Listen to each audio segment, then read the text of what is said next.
especial. A gente está começando o Cineclube e vai falar sobre permacultura.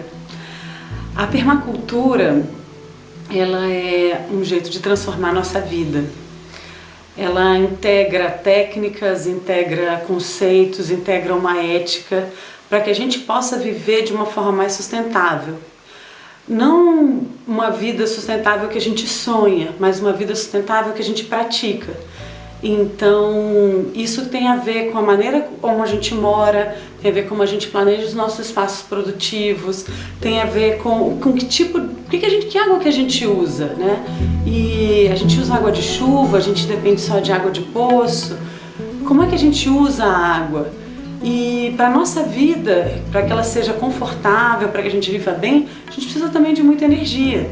E a gente precisa de energia para cozinhar, a gente precisa de energia elétrica, a gente precisa de aquecer a nossa água de chuveiro. E a permacultura, ela foi buscar também alternativas para isso. E o transporte, como é que a gente se locomove, para onde a gente vai, com quem a gente se relaciona também em termos sociais.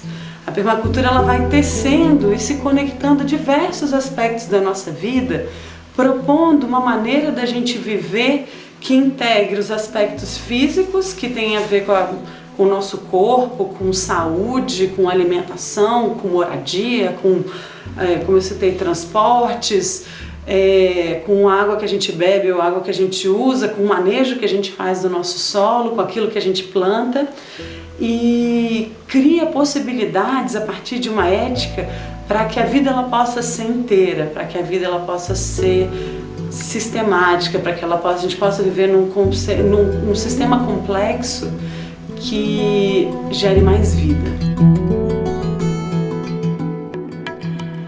A permacultura ela trabalha todas as áreas da sustentabilidade.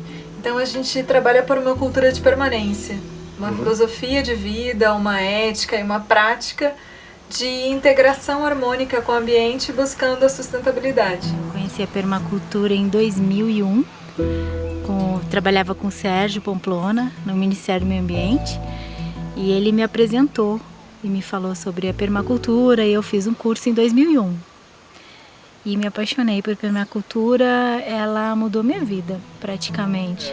A gente formou em agroecologia e conheceu lá os princípios da permacultura, né, que quer dizer cultura permanente. E não faço especificamente permacultura, mas uso alguns princípios da permacultura na agrofloresta, né?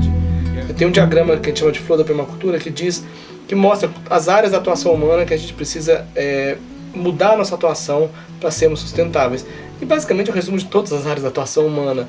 Então, na arquitetura, como em quase tudo, a gente tem que mudar o jeito que a gente faz, como a gente pensa espaço, como a gente pensa construção, para poder ser sustentável. A permacultura traz o ferramental teórico e a lógica para fazer isso de uma forma bem inteligente. Além de técnicas, né? Além de construção natural, o resgate. Aqui, por exemplo, nós estamos num espaço de construção com barro, né? Então, essas tecnologias, um resgate de tecnologias tradicionais, integrando com tecnologias modernas, isso é uma contribuição bem importante da permacultura. Construir com barro tem algumas vantagens, que é um material que está disponível quase em todo lugar, né? Então, o seu custo é bem acessível. Segundo, que o barro ele é muito interessante do ponto de vista térmico, né? Tem uma inércia térmica muito alta. Então, uma casa feita com paredes de barro, mesmo que esteja batendo sol quente do lado de fora, demora muito para esse calor entrar. Então, ela dá uma casa de paredes de barro, ela dá um condicionamento térmico muito agradável.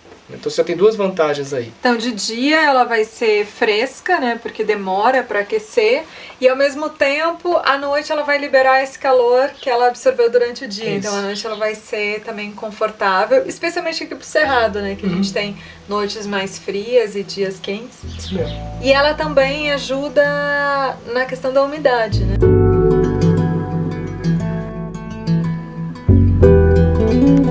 A permacultura te ensina também a reutilizar o máximo das coisas. E isso na minha vida pessoal eu uso muito, né? Eu gosto de ir para feira, comprar verduras e frutas, botar na caixa, eu tiro todos os saquinhos e devolvo para o feirante. E em casa eu tenho meus sacos, saquinhos que eu tenho há muito tempo que eu lavo e reutilizo, lavo e reutilizo. Então eu faço minha comida e o que sobra ou vai para a composteira ou vai para as galinhas. E eu adoro esse circuito saudável das coisas, que todo mundo se beneficia de alguma forma, né? E o excedente dos sacos, das embalagens, eu devolvo de novo para a feira. Então, para mim, é um exemplo bem legal de permacultura na minha vida doméstica.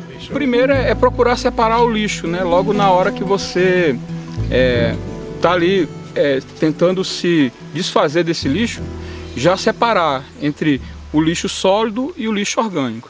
Esse lixo orgânico você pode fazer tanto a compostagem, como pode colocar no minhocário, e isso aí já vai diminuir bastante a quantidade de lixo que você vai jogar para o meio ambiente. E ele indo separado, fica mais fácil de ser aproveitado nos lixões ou nos aterros sanitários.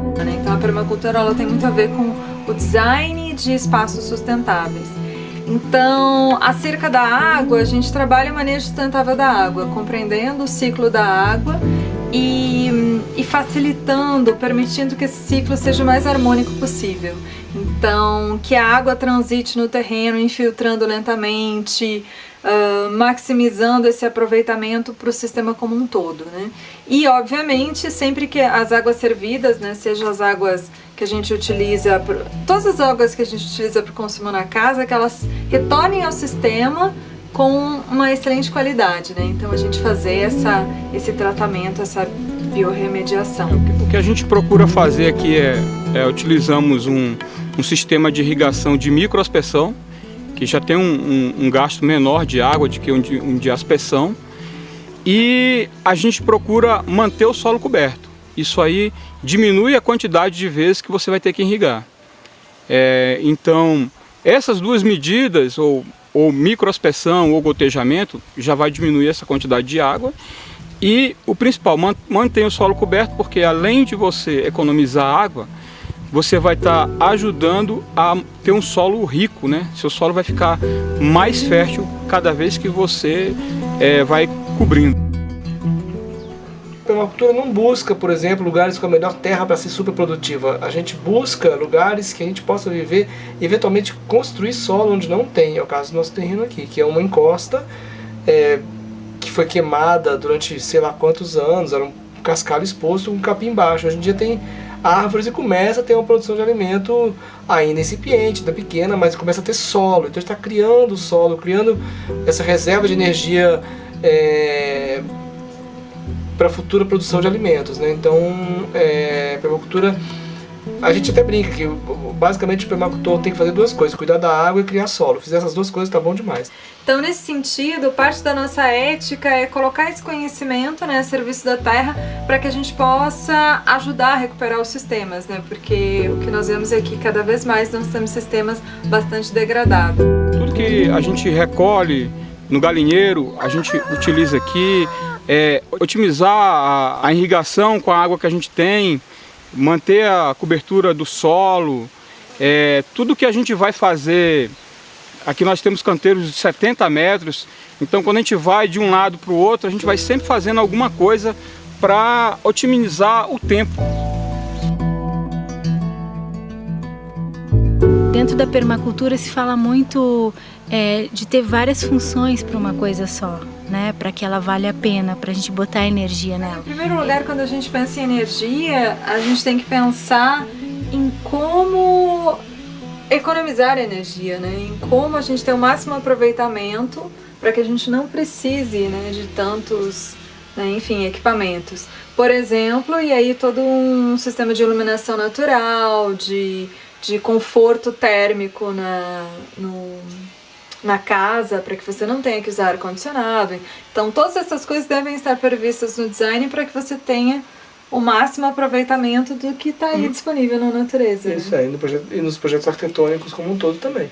Você falou de técnicas passivas de energia, né? A gente tem as formas de desenhar casas que você resfria ou esquenta passivamente, né? Que ela faz isso por si só. Não é tão passivo senão, porque você tem que fechar ou abrir determinadas janelas e aberturas de ar, né? Mas você consegue fazer sem um gasto de energia externo, né? Sem necessariamente estar usando energia elétrica.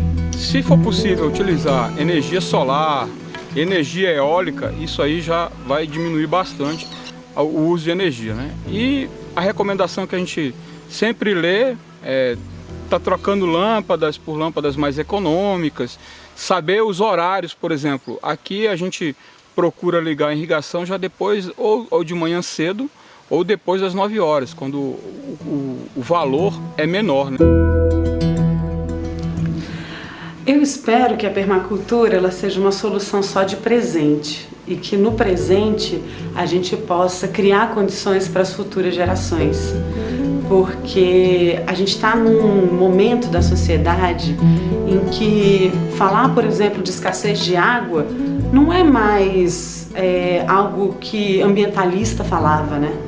Não é mais algo que um permacultor falava, não, isso é racionamento, a gente vive hoje. Então, eu acho que a permacultura é para a gente aplicar hoje, para que as nossas ações do presente gerem consequências no futuro para as próximas.